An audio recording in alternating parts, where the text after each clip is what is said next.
Hi, my name is Maria. I'm a second year right now at UC Berkeley, and I'm a double major in English and Linguistics.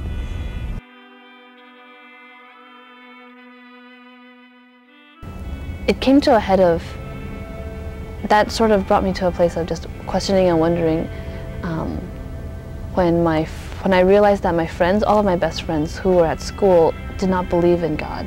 I had to think long and hard about that one. How do I reconcile that?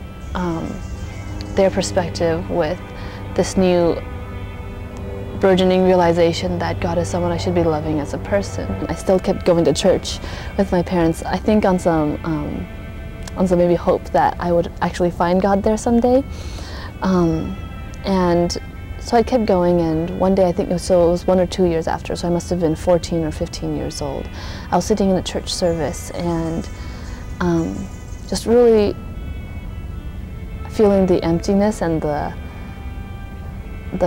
meaninglessness of sitting there but not really knowing God, and knowing in my heart that I didn't know Him, but I was still sitting in church and listening to songs about Him. And the song started playing, and I just remember that as I listened to the words of that song, for the first time something really, like if you can imagine just like something sharp, like piercing like a pillow or something, like that's what it felt like, what happened. The words of the song that I heard was, "How can it be that you, my King, would die for me?" And I remember thinking that, like, it was like, I know this is like overused, but like the light bulb went on in my head, like something really just went through and pierced my heart, that there was someone that would die for you, like someone who, if saw you on the street, would throw himself in front of the car that was coming for you, that would take the bullet. And not just that there was someone who would do that, but someone who actually did do that already. And that this person had the status and position of a king. And I remember, like, even right there in the church service, thinking of a story that I'd been told when I was young about a Chinese emperor who, to show his power, had knocked down this like priceless vase. This foreign dignitary asked him, like, "Your Majesty, why would you do such a thing?" He said, "Well, you see, because I'm the emperor, I can do anything I want, and if I do something wrong, well, someone has to be punished, so the whipping boy gets punished." And it became clear to me that the story of Jesus dying on the cross, that I had been callous to for so long, that was what had happened, except in reverse.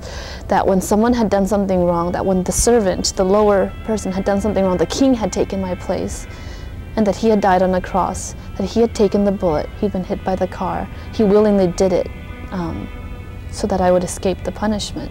That's really the beginning of the journey of realizing that while I knew before, even like a couple of years before, that God as a person is very different than God as a business partner, that He was a God who knew me as a person and that I could know Him, and that He was making this possible. I cannot deny that He has had more of an impact on my life than any other person I've met.